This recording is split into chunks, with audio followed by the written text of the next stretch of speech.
베푸신 은혜를 생각할 때에 진심으로 감사함을 드립니다. 화물가지로 죽어버렸고 진노의 백성인 저에 이어서 계속되어지는 야곱의 언약 계승입니다. 하나님께서 아브라함에게 3대 언약을 세워주시고 세워주셨던 3대 언약을 이삭에게 계승하시며 약속하신 대로 이제는 야곱에게 계승해 나가시는 하나님의 섭리의 내용을 한번 확인하려고 합니다. 오늘 이제 27장부터 전개되어지는 이삭이 야곱에게 축복하는 내용은요, 많은 사람들이 생각하는 축복 개념하고는 다른 개념에서 성경에서 말씀을 하고 있습니다. 그래서 우리는 이 시간에 복을 누가 주시며 또 누구에게 주시고 또 어떠한 복을 주시는가에 대한 내용들을 한번 성경을 통해서 살펴보려고 합니다. 많은 사람들이 사람이 복을 빌면은 그 복을 받게 되어지고 사람이 저주를 하게 되어지면은 그 사람이 이제 저주를 받게 되어진다라고 생각을 하지만은 성경은 그렇게 이야기하지를 않습니다. 인간이 복을 내리는 게 아니고 하나님께서 인간의 손을 통해서 도구를 통해서 복을 허락하신다라는 사실을 27장 내용에서 확인해 주고 있는 내용이고요. 또 누가 복을 받게 되어지는가? 복받을 일을 해야만이 복을 받는다라는 그런 이제 사고를 우리가 가지고 있을 때가 많습니다. 만약에 복받을 일을 해가지고 복받는다고 할 것 같으면은 모든 사람들이 다 죄인 되어졌기 때문에 복을 받을 사람은 아무도 없습니다. 본문에 나와 있는 야곱도 마찬가지고요. 근데 하나님께서는 결론적으로 말씀을 드린다면은 작정하신 뜻 따라서 언약된 자에게 하나님께서 선행과 관계없이 복을 내리시는 하나님의 섭리의 내용들을 발견할 수 있습니다. 또 어떠한 복을 허락해 주시는가? 우리가 생각하는 복은 물질적이고 육체적인 그런 이제 복들을 강구하고 생각할 때가 많습니다. 근데 성경에서 말하는 복의 개념은 하나님께서 아브라함과 이삭과 세우셨던 그 언약을 허락해 주시는 내용이 성경에서 말하는 복의 개념입니다. 그렇기 때문에 성경에서 말하는 성경적인 복의 개념하고 상식적이고 일반적으로 이야기하는 복의 개념하고는 상당한 이제 차이점들이 있기 때문에 27장 1절부터 45절까지 내용을 통해서 이삭이 야곱에게 내리는 복을 통해 과연 하나님께서 이삭에게 계승하셨던 그 언약을 야곱에게 어떠한 방법으로 어떻게 계승해 나가는가에 대한 내용들을 한번 확인할 수 있도록 그렇게 하겠습니다. 먼저 27장 1절부터 4절까지는 이삭이 나이 많아 죽기 전에 에서에게 축복하려고 하는 내용이 나와집니다. 한번 읽고 말씀해 드리겠습니다. 이삭이 나이 많아 눈이 어두워 잘 보지 못하더니 맏아들 에서를 불러 가로되 내 아들아 하매 그가 가로되 내가 여기 있나이다 하니 이삭이 가로되 내가 이제 늙어 어느 날 죽을런지 알지 못하노니 그런즉 내 기구 곧 전통과 활을 가지고 들에 가서 나를 위하여 사냥하여 나의 즐기는 별비를 만들어 내게로 가져다가 먹게 하여 나로 죽기 전에 내 마음껏 내게 축복하게 하라. 그러니까 이삭이 이제 나이 들어가지고 하나님께서 불러주실 날이 얼마 남지 않았다라는 것을 직감하게 되어지죠. 그래서 아브라함에게 계승받았던 그 복, 언약을 자기 아들 에서에게 이제 계승케 하기 위해서 사냥하는 음식물을 좋아했던 것 같아요. 그래서 사냥만 해가지고 오면은 내가 마음껏 너에게 이제 먹고 축복해 주겠다. 그러니까 이삭은 지금까지도 하나님의 뜻이 어디 있는가를 알지 못하고 장자인 에서에게 축복하려고 지금 이제 사냥감을 구해오라고 이제 말씀하시는 부분입니다. 근데 이제 27장 1절에 보시면은 서두에서 이삭이 나이 많아 눈이 어두워 잘 보지 못했다. 그렇게 이제 성경은 기록을 하고 있습니다. 그러니까 이러한 그 한마디 한마디의 내용 자체가 이삭은 에서에게 복을 내리기를 원하고 이제 시행하려고 했지만은 환경 자체가 하나님께서 그렇게 이제 않으시려고 이삭의 눈을 이제 어둡게 하는. 그래서 이제 나이가 이제 많이 들다 보니까 어두워서 누구인지를 에서인지 야곱인지를 이제 구분하지 못하는 그런 이제 환경 속에서 그만큼 이제 나이가 이제 많이 들었던 이삭이었죠. 그래서 5절부터 17절까지 어머니 리브가가 이삭을 속여 야곱으로 복을 받게 하는. 근데 이제 이삭의 아내인 리브가는 하나님이 누구에게 이제 축복할 것을 알았거든요. 자기 뱃속에서 잉태했던 쌍태를 메었을 때에 큰 자가 어린 자를 섬기게 되어질 것이라는 거. 그 이야기는 무슨 이야기냐면은 장자권을 하나님께서 누구에게 이제 주시기로 이미 잉태 때부터 이제 약속을 하셨냐면은 야곱에게 주시기로 약속하신 것을 리브가는 지금까지 잊어버리지 않고 있었단 말입니다. 근데 이삭은 그것을 잊어버리고 에서에게 축복하려고 할 때에 그 이제 사실을 리브가가 듣게 되어지고 리브가가 이제 공작을 하게 되어지죠. 5절 보시면은 이삭이 그 아들 에서에게 말할 때에 리브가가 들었더니 에서가 사냥하여 오려고 들로 나가며 리브가가 그 아들 야곱에게 일러 가로되 내 부친이 내 에서에게 말씀하시는 것을 내가 들으니 이르시기를 나를 위하여 사냥에 가져다가 별미를 만들어 나로 먹게 하여 죽기 전에 여호와 앞에서 내게 축복하게 하라 하셨으니 그런즉 내 아들아 내 말을 들으라. 내가 내게 명하는 대로 염소떼 염소떼에 가서 거기서 염소의 좋은 새끼를 내게로 가져오면 내가 그것으로 내 부친을 위하여 그 즐기는 별미를 만들이니 내가 그것을 가져 내 부친께 드려서 너로 죽으시기 전에 내게 축복하기 위하여 잡수시게 하라. 야곱이 그 모친 리브가에게 이르되 내 형제에서는 털 사람이요 나는 매끈매끈한 사람인즉 아버지께서 나를 만지실진데 내가 아버지께 속이는 자로 배일지라 복은 고사하고 저주를 받을까 하나이다. 야곱 이야기가 맞지 않아요. 신체적으로 에서는 털이 많아요. 그리고 야곱 같은 경우는 털이 없고 그러면 이제 눈은 어두웠지만은 축복할 때 몸을 손댈 것 아니겠어요? 그러다 보면 에서인지 야곱인지 자기 아버지에게 이제 탈로 나가지고 야곱 이야기처럼 복음캐녕 저주를 이제 받을 수도 있다.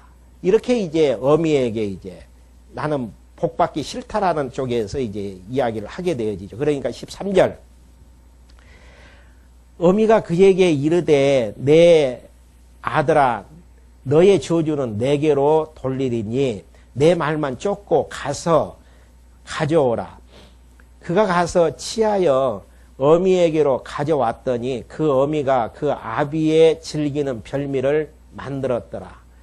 리브가가 집안 자기 처소에 있는 마다를 에서의 좋은 의복을 취하여 작은 아들 야곱에게 입히고 또 가죽 새끼 염소 새끼의 가죽으로 그 손과 목에 매끈매끈한 곳에 꾸미고 그 만든 별미와 떡을 자기 아들 야곱의 손에 주매 야곱이 아버지에게 나아가서 내 아버지여 하고 부른데 가로되 내가 여기 있노라. 내 아들아 내가 누구냐.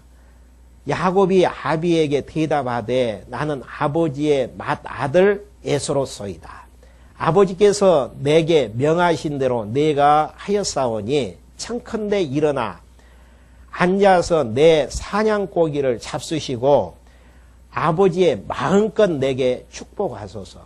야곱이 이제 아버지에게 이제 거짓말을 하게 되어지죠. 자기 어머니가 이제 내어준 자기 형 옷을 입고 또 이제 자기 매끈매끈한 이제 피부를 양털로 이제 염소털로 이제 감싸서 아버지가 이제 만질 때 에서처럼 이제 꾸미게 만들고 또 야곱이 에서가 이제 너는 그 이삭이 누구냐고 물어봤을 때에 나는 이제 당신의 아들 에서입니다. 그렇게 이제 속이게 되어지죠. 그렇게 했을 때 이삭이 그 아들에게 이르되 내 아들아 내가 어떻게 이같이 속히 잡았느냐. 이삭 입장에서는 참 신기하죠. 지금까지는 자기 아들 에서가 짐승을 잡으러 이제 사냥을 하게 되어지면은 상당히 늦게 이제 돌아왔었는데 굉장히 빨리 그 사냥감을 잡아서 음식을 이제 만들어 가지고 온 것이거든요. 그러니까 야곱 입장에서 이제 답변이 이제 그럴싸합니다. 그가 가로되 아버지의 하나님 여호와께서 나로 순적이 만나게 하셨습니다. 하나님을 또 팔죠. 하나님께서 사냥감을 빨리 이제 붙잡게 만들어서 이렇게 이제 음식을 가지고 왔습니다. 그러니까 이제 이삭 입장에서 또 이상해요. 그래서 이제 이삭이 21절에서 야곱에게 이르되 내 아들아 가까이 오라. 내가 과연 내 아들 에서인지 아닌지 내가 너를 만지려 하노라. 야곱이 그 아비 이삭에게 가까이 가니 이삭이 만지며 가로되 음성은 야곱의 음성이나 손은 에서의 손이로다 하며 지금까지 이제 낳아서 키웠는데 두 아들을 이제 음성으로 이제 구분할 수밖에 없잖아요. 그러니까 분명히 에서라고 하는데 음성은 야곱이에요. 그래서 이제 손을 만져보니까 29절 그 손이 형 에서의 손과 같이 털이 있으므로 능히 분별치 못하고 축복하였더라. 눈으로 확인을 해야 되는데 그 염소털로 이제 감쌌던 그 부분을 이제 만져보니까 에서의 이제 손하고 똑같거든요. 살결하고. 그러니까 축복하게 되어지다. 그러니까 하나님께서는 작정된 대로 축복할 수 있게끔 이삭의 눈을 멀게 만들고 또 니부가를 통해서 하나님께서 다 하나님의 뜻을 이룰 수 있도록 준비케 하셔서 정해진 자에게 축복하게 만드시는 하나님의 섭리. 그러니까 이러한 내용들을 보면은 물론 이제 어떤 분들은 야곱에 대해서 현대인으로 비유해요. 약삭 바르고 이기주의고 자기만 알고 자기 욕심을 위해서는 아버지도 속이고 형을 속이는 그런 이제 비열한 인간으로 치부하는 쪽이 있습니다. 그런데 성경에서는 도덕적이고 윤리적인 관점에서 축복하고 저주권이 내려지는 게 아니고 여기에서 보면은 이미 잉태 때부터 정해진 하나님의 뜻에 의해서 그 사람이 거짓말을 쳤건 불량스럽건 관계없어요. 하나님이 정해주신 복을 이삭을 통해서 야곱에게 내리시는 하나님의 섭리의 내용입니다.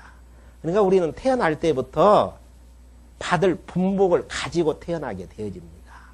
그렇기 때문에 어느 누구가 그것을 방해해서 빼앗는다고 할지라도 하나님이 나에게 주식으로 한 기업, 분복은 나에게 오게끔 되어 있어요. 그러니까 여기에 대해서 로마서에서 사도 바울은 그렇게 고백을 하잖아요. 하나님을 사랑하는 자, 곧 그 뜻대로 부르심을 입는 자들에게는 모든 것들이 합력하여 선을 이루게 되어진다라는 사실. 이삭이 눈이 어두워서 앞을 보지 못하는 사건이라든지 리브가가 야곱 편에서 야곱이 축복받게끔 도와준다든지 또 야곱이 또 자기 아버지에게 나가서 거짓말까지 하면서 축복을 받는 이러한 모든 것들이 합력하여 선을 이루는 하나님의 섭리의 내용. 인간 편에서 보면 도덕적이고 윤리적인 관점에서 용납이 안 되는 부분이죠. 어떻게 아버지를 속이고 형을 속일 수가 있겠는가. 근데 성경에서는 야곱이 받아야 될 축복이기 때문에 정해진 대로 받게끔 되어 있단 말입니다. 그러니까 성경에 보면은 도덕질하지 말라라는 십계명의 의미 자체가 도덕질하면은 체면이 깎이고 감옥에 들어가서 답답한 생활을 하게 되기 때문에 도덕질하지 말라라는 이야기가 아니고 성경에서 말하는 도덕질하지 말라라고 하나님께서 말씀하시는 내용은 하나님께서 정해진 분복이 있다라는 이야기예요. 이스라엘 민족이 11지파가 12지파가 바라야 될 다 분복들이 있어요. 수가 많은 쪽에서는 많은 기업을 받게 되어지고 적은 쪽에서는 적은 기업을 받게 되어지고 그렇기 때문에 그것을 인간 임의로 더 가지고 싶다고 도덕질하지 말라라는 거. 그러면은 상대방이 내 것을 도덕질해 갔으니까 내 것이 줄어드는 거 아니에요. 하나님께서는 나에게 정해진 것은 반드시 빼앗아다가 다시 내 걸로 언젠가는 허락해 주신다라는 사실입니다. 그런 부분들이 역사적인 섭리 가운데서 많이 드러나지잖아요. 유다 백성들이 예루살렘이 멸망당할 때에 바벨론에게 모든 성전의 기명, 은금들을 다 빼앗기잖아요. 근데 70년이 지나가서 메대 파사가 바벨론을 무너뜨리게 되어지고 메대 파사가 느부갓네살 창고에 있는 모든 예루살렘에 있는 은금 기명들을 다시 예루살렘 고토로 돌아오게 만드는 인간 편에서는 빼앗겼다라고 이야기를 해요. 그러지만 하나님 편에서는 하나님께서 유다 자손에게 줄 기업이기 때문에 하나님께서 보관하셨다라고 이야기를 하게 된단 말입니다. 어감 자체가 틀리잖아요. 그러니까 하나님이 나에게 주시기로 약속하신 분복 절대 빼앗기는 법이 없다라는 거. 그러니까 이러한 내용을 가지고 윤리적이고 도덕적인 관점에서 보면은 야곱의 욕심이 화를 불러일으켰다라고 이야기할 수는 있겠지만은 그건 아니에요. 결국은 모든 것들이 합력하여 야곱에게 약속하신 복이 결국은 이제 계속 주어진. 그럼 어떤 복을 허락해 주시는가 한번 확인 한번 해보죠. 25절 보시면은 이삭이 가로되 내게로 가져오라. 내 아들의 사냥한 고기를 먹고 내 마음껏 내게 축복하리이라. 야곱이 그에게 가져가며 그가 먹고 또 포도주를 가져가며 그가 마시고 그 아비 이삭이 그에게 이르되, 그러니까 사냥한 고기의 음식을 먹고 내가 마음껏 축복하겠다. 그러니까 이삭 입장에서는 분명히 지금 에서에게 축복해 준다라고 축복하거든요. 근데 진짜 축복은 누구에게 가냐면 에서가 아닌 야곱에게로 가진단 말입니다.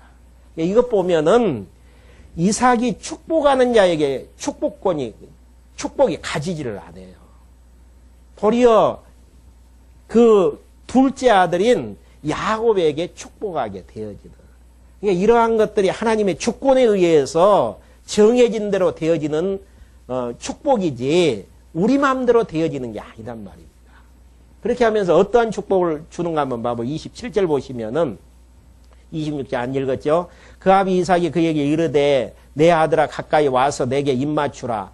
그가 가까이 가서 그에게 입맞추니 아비가 그 옷의 향치를 맡고 그에게 축복하여 가로되 내 아들의 향치는 여호와의 복주신 밭의 향치로다.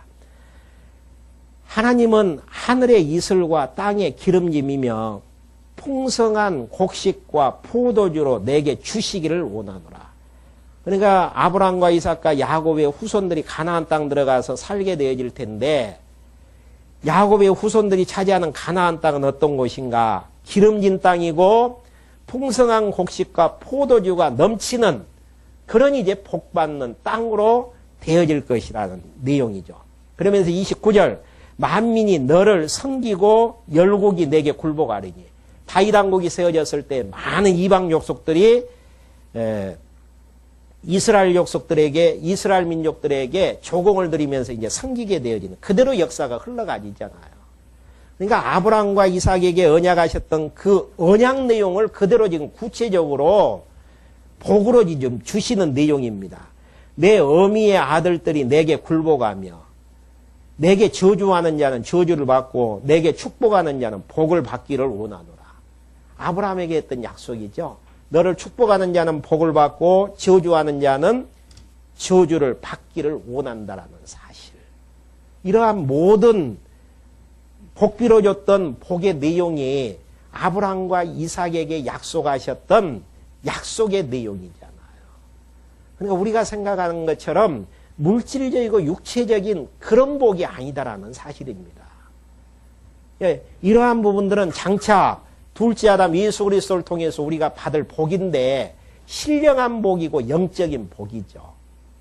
우리가 하나님의 사람이 되어져서 광야 같은 이 세상 지나서 요단강 건너게 되어지면 새하늘과 새 땅을 기업으로 받게 되어지고 새하늘과 새 땅을 기업으로 받게 되어져서 만왕의 왕 대신 그리스도의 통치를 받으면서 살게 되어지는 그 자체가 복이라는 이야기예요. 그러니까 복받는 자의 성도의 삶은 어떤 삶인가?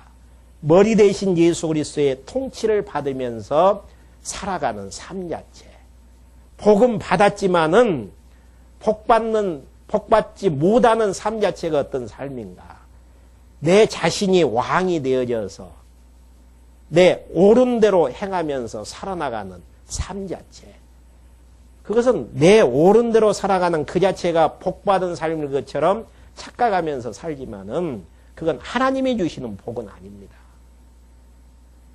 그건 육체적인 복 자체는 구약에서 모형적으로 주시는 복이지 신약에서 둘째 아담 예수 그리스도를 통해서 주시는 복은 신령한 복이고 영적인 복이에요. 그리고 이 땅에서 우리에게 허락하시는 복이 아니고 요단강 건너가서 우리에게 주시는 내세적인 복이라는 이야기입니다. 그러니까 복하고 언약 자체를 혼돈해서는 아니 됩니다. 그러니까 복이란 무엇인가? 언약, 아브라함과 이삭에게 약속하셨던 약속의 내용이 복이고 야곱에게 하나님 이삭을 통해서 복 주시는데 어떤 복을 주시는가? 아브라함과 이삭에게 약속하셨던 그 약속을 그냥 계승해 나가는 그 작업이 복이고 왜 야곱이 복을 받을 수밖에 없는가? 이미 리브가 뱃속에 있었을 때 큰 자가 어린 자를 섬기게 되어질 것이라는 거. 그 다음에 모든 형제들의 주가 되어진다라는 거. 장자권을 허락한다라는 이야기 아니겠습니까? 그 약속대로 되어질 수밖에 없어요. 그러면 여기에서 이제 뭐 성경에서 가정은 할 수는 없는 것인데 야곱이 그냥 능청스럽게 조용하니 앉아 있었으면 에서에게 복이 가지고 야곱에는 복이 안 하진가. 그런 일은 지구가 두 쪽이 나도 그런 일은 없습니다. 왜? 하나님은 여호와이시기 때문에.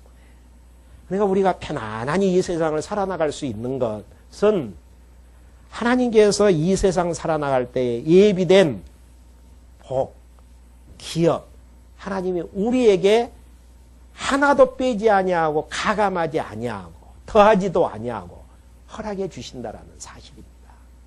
내가 욕심 부린다 그래서 더해지는 것도 아니고 욕심 안 부리면서 산다 그래서 감해지는 것도 아니에요.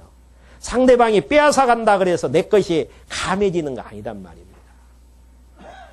이삭은 에서에게 축복하려고 했잖아요. 근데 하나님께서 눈을 어둡게 해가지고 안 못 보게 만들고 리브가를 야곱 편으로 만들어서 이렇게 해서 자기도 알지 못하게 축복된 가나안 땅 통치하는 모든 것들 이 언약을 복으로 이제 주신다라고 이삭은 생각지도 못하는 지금 상황이죠. 그러니까 이삭은 복은 내리긴 내리지만은 결국은 그 복의 주체가 하나님이시기 때문에 이삭은 지금 알지 못하고 지금 복을 내려주는 부분이죠. 그러면서 30절 이삭이 야곱에게 축복하기를 마침에 야곱이 그 아비 이삭 앞에서 나가자 곧 그 형 에서가 사냥하여 돌아오니라. 타이밍 잘 맞히죠. 만약에 축복하고 있는데 에서가 돌아와 버리면은 축복하고 있는 사이에 중단이 됐어야 돼요. 근데 축복이 다 끝난 다음에 성경 꼭 그렇게 이야기하잖아요. 그 아비 이삭 앞에서 야곱이 그 아비 이삭 앞에서 나가자 곧 그 형제 에서가 사냥하여 돌아오니라. 그러니까 사냥감이 이제 잡히는 순간 돌아오는 타이밍 하나님께서 다 모든 시간들을 맞추셔서 하나님께서 역사하신다라는 사실이죠. 그가 별빈을 만들어 아비에게로 가지고 가서 가로되 아버지 일어나소서 아들의 사냥한 고기를 잡수소서 마음껏 내게 축복하소서. 그 아비 이삭이 그에게 이르되 너는 누구냐? 내게 그가 대답하되 나는 아버지의 아들 곧 아버지의 맏아들 에서로서이다. 이삭이 힘이 크게 떨며 가로되 그런즉 사냥한 고기를 내게 가져온 자가 누구냐? 너 오기 전에 내가 다 먹고 그를 위하여 축복하였은즉 그가 정녕 복을 받을 것이니라. 이삭도 어찌할 수 없다라는 이야기예요. 속았지만은 하나님께서 내리신 축복이기 때문에 더 너에게 줄 것이 없다. 그러니까 이제 에서가 34절에서 에서가 그 아비의 말을 듣고 방성 대고 가며 아비에게 이르되 내 아버지 내게 축복하소서 내게도 그리하소서. 이삭이 가로되 내 아우가 강교하여 와서 내 복을 빼앗았도다. 그러니까 이삭은 아직도 지금 하나님의 뜻이 무엇인지를 알지 못하죠. 지금 내 복을 지금 빼앗아갔다라는 사실. 앞에서도 정리해드렸죠. 인간 편에서 해석하면 보이는 것은 빼앗긴 거예요. 그러지만은 하나님 편에서 신본주의적인 입장에서 해석을 하면은 제 주인에게 간 거란 말입니다. 그러니까 해석이라는 게 신본주의 입장에서 해석하는 거하고 인본주의 입장에서 해석하는 거하고 역사 해석이죠. 역사 해석에서 인본주의 내 중심에서 역사를 해석하는 거 빼앗겼다. 하나님 편에서 해석하는 거 신본주의 그냥 정한 대로 축복이 갔다. 엄청난 차이가 많이 있단 말이에요. 똑같은 환경을 바라보면서도 어떤 사람은 당당하니 이 시련이 나를 나대게 하고 하나님의 백성으로 만들어가는데 찬송거리를 만들어가는데 참 시련이 나에게는 참 좋다. 참고 견디면서 그 길을 걸어가게 되어지고 어떤 사람은 그래도 하나님 잘 섬긴다고 하는데 하나님이 나에게 이렇게 하실 수가 있을까? 원망과 좌절, 속상한 상태에서 살아나가는 모습들. 이 역사 해석은 잘해야 돼요. 이 역사 해석이라는 게 인본주의적인 내용은 하나님 무시해버리고 내 기준에서 한단 말입니다. 그러니까 이삭도 지금 인본주의적인 입장에서의 발언이죠. 내 복을 빼앗아갔다. 빼앗아가긴 왜 야곱이 빼앗아갑니까? 이미 태어날 때부터 주기로 작정된 복인데. 그러니까 하나님 편에서 보면은 이것은 긍정적이죠. 이건 부정적이란 말입니다. 그러니까 우리의 마음속에는 역사를 해석하면서 부정과 긍정이 계속 겹치지 않아요. 이렇게 돼야 되는데 그렇게 됐으면은 야 좋다. 이렇게 돼야 되는데 저렇게 됐으면은 이건 아닌데 왜 그렇게 됐을까? 이렇게 했어야 되는데 이렇게 됐으면은 참 좋았을 텐데. 제가 불신앙의 용어 한 가지 가르쳐 드렸죠. 뭐뭐 했으면 좋았을 텐데. 이 이야기가 얼마나 불신앙인 용어인지 모릅니다. 야곱이 복을 빼앗아가지 않았으면 에서 입장에서 너무너무 좋았을 텐데. 아버지 입장에서도 좋았을 텐데. 이건 불신앙에서 나오는 부분이에요. 오늘 이렇게 됐으면 너무너무 참 좋을 텐데. 이렇게 됐기 때문에 나는 너무너무 불행하다. 그건 하나님을 여호와로 믿는 하나님의 백성으로서의 신앙 고백은 아니죠. 그러니까 에서 입장에서 이삭 입장에서도 빼앗아갔다라고 이야기하고 거기에 이제 동조해서 에서는 또 한술 더 떠요. 한번 봐보죠. 36절. 에서가 가로되 그 이름을 야곱이라 함이 합당치 아니하니까 그가 나를 속임이 이것이 두 번째이니라. 전에는 나의 장자의 명분을 빼앗았고 이제는 내 복을 빼앗아 갔나이다. 빼앗았나이다. 또 가로되 아버지 나를 위하여 빌복을 남기지 아니하셨나이까. 두 번이나 빼앗아 갔다라는 이야기예요. 자기 입장은 생각지도 않죠. 배가 고파가지고 팥죽을 그 장자의 명분을 팔라 그러면 팥죽 주겠다니까 생각지도 않고 그냥 팔아버리잖아요. 자기가 한 것에 대해서는 전혀 생각지를 안 해요. 그런 부분들이 다 이제 합력해서 하나님의 뜻을 이래 이루어 가는데요. 역사를 해석하는 데 있어서 빼앗겼다라는 이야기는 해서는 안 돼요. 하나님의 선하신 뜻대로 되어졌다. 이걸로 끝나면 안 되죠. 이 다음에 정하신 대로 되어졌다. 그 다음에 한 가지 질문만 더 하시면 돼요. 왜 하나님께서 이렇게 하셨을까? 왜라는 질문을 던질 수만 있으면 지혜자의 모습이죠. 근데 우리는 왜라는 질문보다는 어떻게 이제 관심이 있죠? 이렇게 문제가 되어졌는데 어떻게 이 구멍을 막아야 되고 이 문제를 어떻게 해결해야 될 것인가? 하나님이 문제를 주셨다면은 해답도 하나님에게 있는 것이지 하나님이 주시는 문제 인간이 풀 수 없는 거예요. 죽었다 깨어나도 풀 수 없는 거란 말입니다. 왜? 하나님이 정하신 대로 역사를 섭리하시기 때문에. 그러니까 이걸 아셔야 돼요. 문제를 하나님이 주셨다라고 생각하면은 해답도 하나님이 주셔야만이 이 문제는 해결된다라고 생각을 해야 되거든요.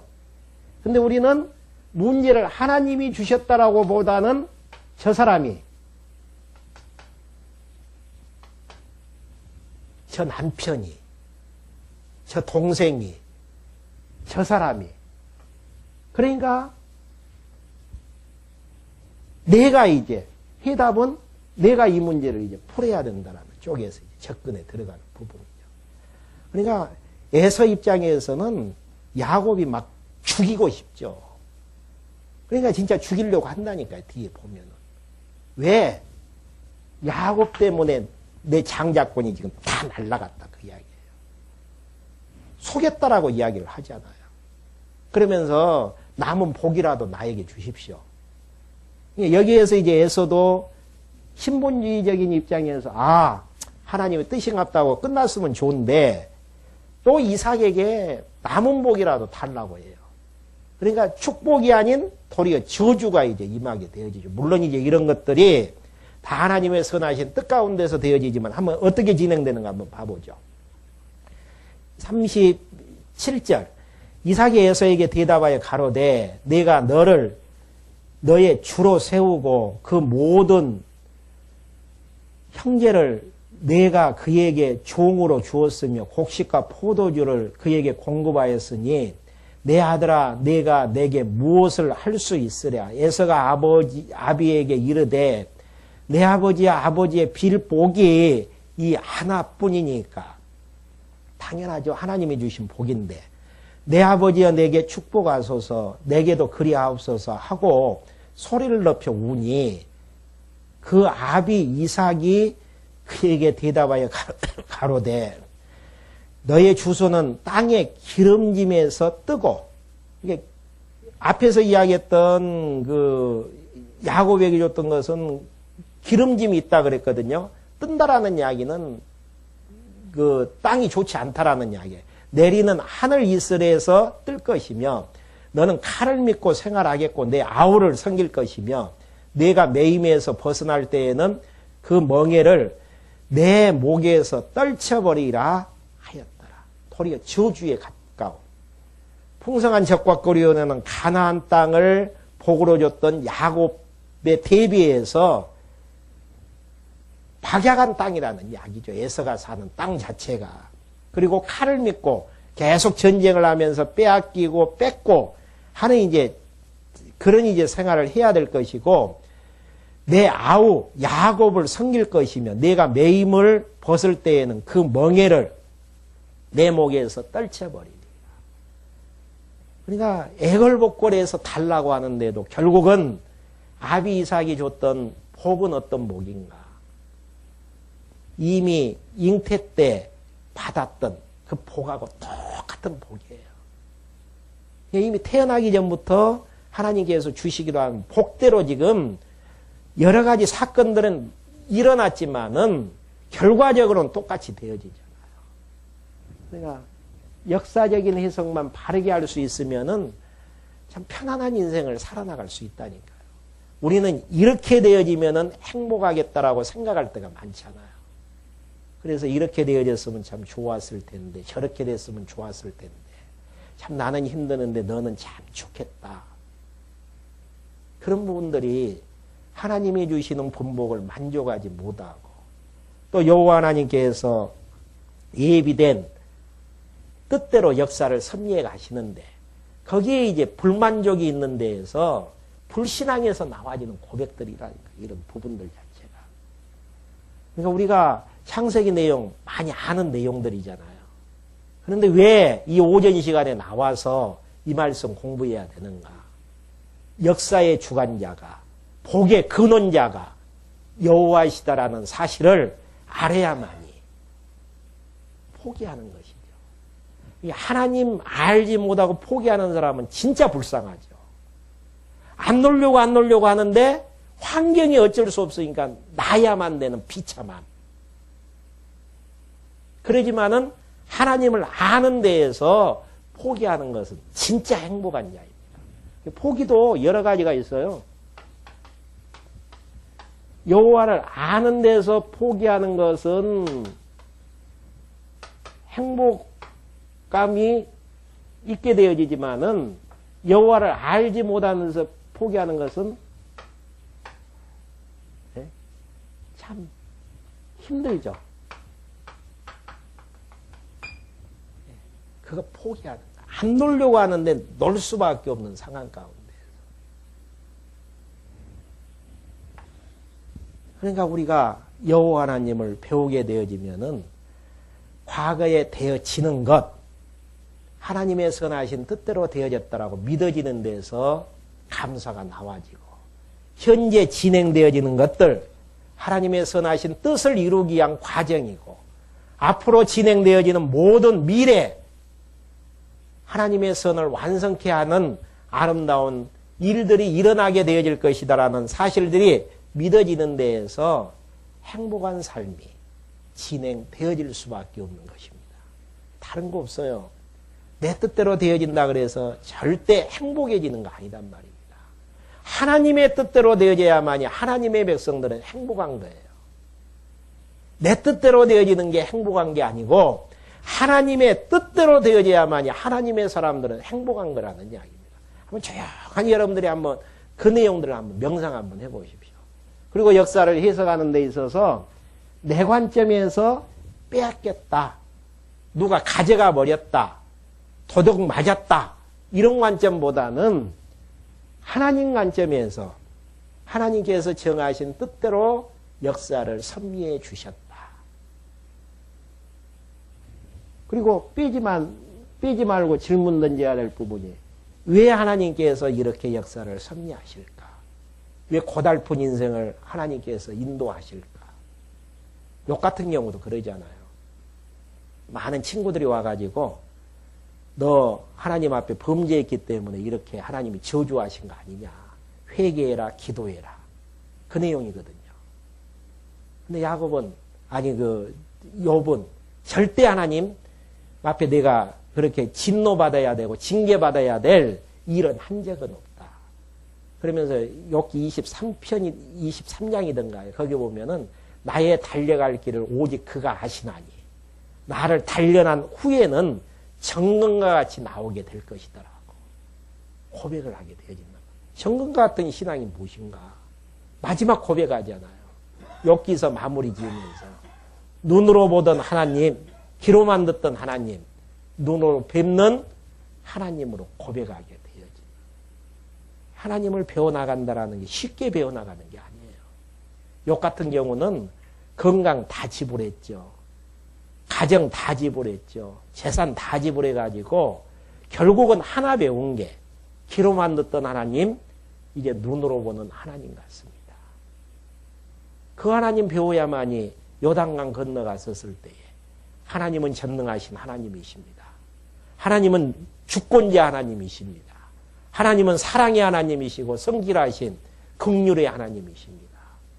이 하나님 앞에서 나라는 존재가 어떠한 존재인가를 정리하면서 살아나가는 아름다운 하나님의 백성들의 삶의 모습들. 신앙생활이 대단한가? 별거 아니에요. 하나님 어떠한 분이신가 알면은 나라는 존재 어떠한 존재인가 알잖아요. 하나님께서 생명의 기운 공급해서 나를 움직이기도 하고 앉기도 하고 서기도 하고 걷기도 하시는 하나님이시다. 그리고 하나님이 펼쳐가시는 역사 위에서 하나님의 영광 발견하면서 하나님의 찬송하면서 가게 하시는 하나님이신 것을 이제 배우게 하시게만 하신다면은 그 하나님 앞에서 당당하면서 살 수도 있고 환경이 좋아진다고 할지라도 하나님 앞에서 내 주제 파가면서 살아나갈 모습들. 근데 여기에서 이제 빼앗았다 그 이야기 나와서 조금 길게 여러분들에게 말씀해 드렸습니다.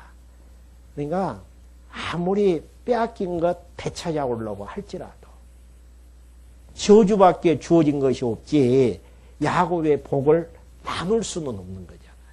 하나님이 나에게 주시기로 한 복 나누어서 이 사람에게도 주고 저 사람에게도 주는 거 아니에요. 다 예비된 것들 각자에게 주시기로 작정된 것들 시간 따라서 하나님께서 때를 따라서 입히기도 하고 먹이기도 하고 주시기도 하고 불러서 새하늘 가새 땅에서 영원토록 주님만을 찬송케 하시기도 하시는 것들이고 모든 것들이 주권자 하나님에 의해서 되어지는 모습들입니다. 그러면서 41절부터 45절까지 리브가가 야곱에게 형 에서의 복수를 피하라고 이야기를 하죠. 그 아비 야곱에게 축복한 그 축복을 인하여 에서가 야곱을 미워하여 심중에 이르기를 아버지를 고갈 때 가까웠은즉 내가 내 아우 야곱을 죽이려 하였더니 이게 이제 에서의 착각이란 말입니다. 아버지 이제 곧 돌아가실 때 됐으니까 내 축복 빼앗은 야곱 내가 죽이겠다. 미움이 이제 막 더 짙어지다 보니까 증오로 변하고 증오가 이제 자기 동생을 이제 죽이려고 하는. 하나님 관점에서 보면은 제대로 된 거잖아요. 지금 하나님 관점에서 보면은 받아야 될 복, 야곱이 받는 게 당연하고 또 에서가 복 받지 않기로 이제 작정되어 있기 때문에 저주받는 건 너무너무 당연한 부분들이고 하나님 편에서는 제대로 되어진 것인데 에서 입장에서는 역사를 해석하지 못하는 데서 막 미움, 증오, 질투. 우리도 그럴 때 있잖아요.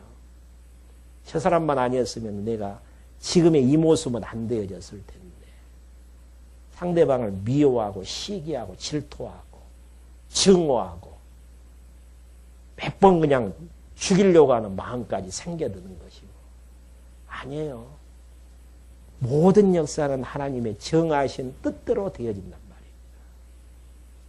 더하거나 덜한 것도 없다는 이야기예요. 그러니까 이게 이제 우리가 에서와 야곱을 봤을 때에 에서의 이제 착각스러운 부분이죠. 죽인다 그래서 되어지나요? 복이 와지나요? 하나님이 이미 주기로 작정된 복. 복 줬는데 그 복 누리기까지 하나님이 또 야곱을 죽이게 하나요? 절대 죽이지 못하게 만들죠.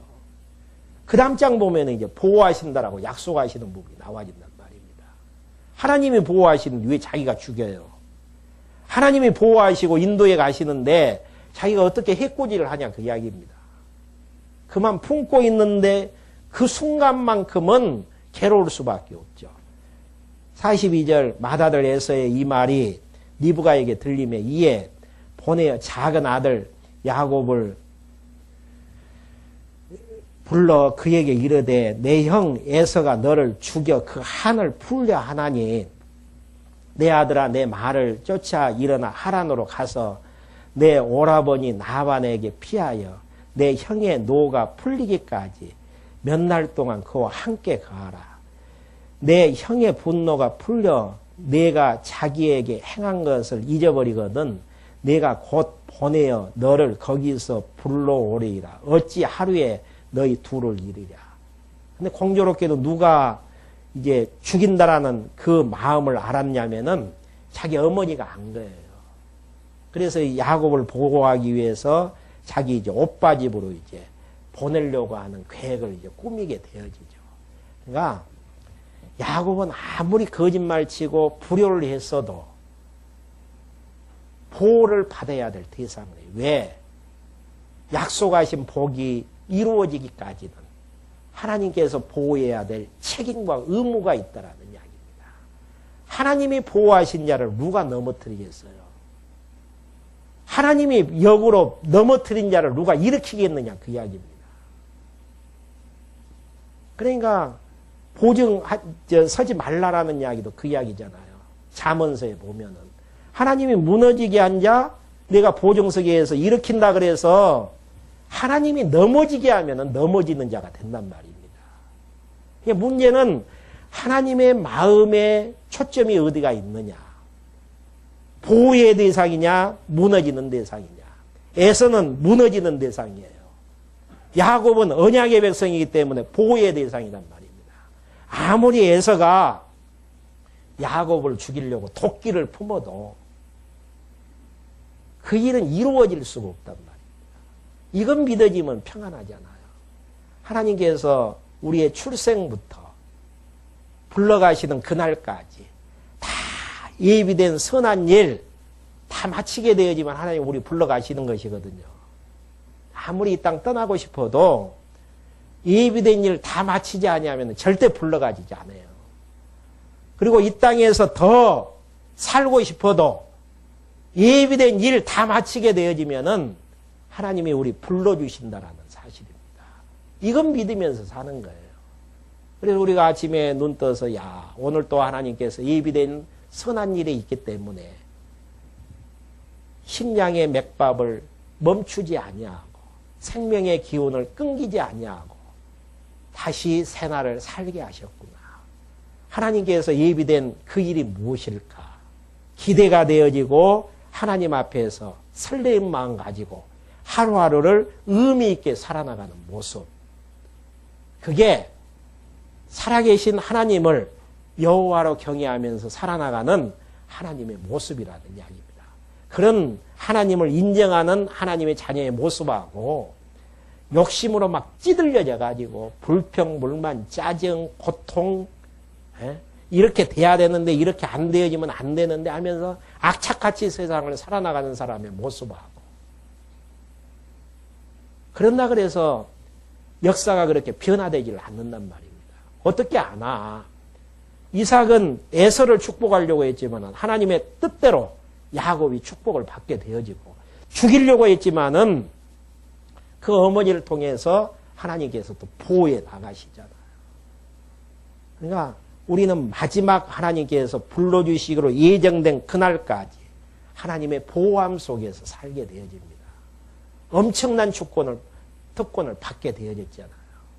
하나님께서 역사를 이렇게 행하시면서 46절에 보시면은 리브가가 이삭에게 이르되 햇사람의 딸들을 인하여 나의 생명을 싫어하거늘 야곱이 만일 이 땅의 딸들 곧 그들과 같은 햇사람의 딸들 중에서 아내를 취하면 나의 생명이 내게 무슨 재미가 있으리까. 그러니까 핑계거리를 만들어야 되잖아요. 피하게 해야 되는데. 그래서 이 땅에서 아내 구해서는 안 되고 그 자기 친정집에 가가지고 아내를 구해야 된다. 이러한 내용으로. 근데 이게 피난길을 지금 떠나는 내용이거든요. 그렇게 보면은 참 복받은 야곱 입장에서는 참 고달픈 인생길이죠. 근데 중요한 것은 다음 시간에 여러분들 보시면은 20년 동안 빨리 돌아오지도 못해요. 20년 동안 자기 외갓집에서 살면서 12명의 자녀를 낳게 만들고 엄청난 거부가 되어져 가지고 다시 가나안 땅으로 돌아오게 하시는 하나님의 섭리. 이런 것들을 보면은 세세한 인간의 마음, 미워서 죽이려고 하는 마음, 또 도망치게 하는 마음, 보호하는 마음, 또 여러 가지 사건들이 협력해서 하나님의 약속된 복을 이루어 나가게 하시는 하나님의 섭리의 숨결. 다음 시간에 28장 내용부터 강론해 드릴 수 있도록 하겠습니다. 기도하고 말씀 마치겠습니다. 영원하시고 자비로우신 여호와 하나님 아버지, 베푸신 을 생각할 때에 진심으로 감사함을 드립니다. 하나님께서 리브가 뱃속에서 잉태한 쌍태에게 이미 큰 자가 어린 자를 섬길 것에 대해서 약속하신 말씀 따라서 때가 되어짐에 이삭은 에서를 축복하려고 했지만은 하나님의 뜻 가운데에서 야곱이 축복을 받게 하시는 하나님의 살아계신 섭리를 확인할 수 있도록 주님 인도하여 주심을 감사함을 드립니다. 모든 것들이 인간의 뜻대로 되어지는 게 아니고 하나님의 선하신 뜻대로 되어지는데 우리는 우리의 욕심대로 되어지지 아니함 때문에 좌절과 실망 속에서 살아나갈 때가 있습니다. 저희를 불쌍히 여겨주시고 긍휼히 여겨주셔서 날마다 주시는 일용할 양식의 말씀을 통해서 하나님의 선하신 뜻 분별하며 선하신 뜻 따라서 살아나가는 저희들로 인도해 주시옵소서. 예수 그리스도의 이름으로 기도했습니다. 아멘.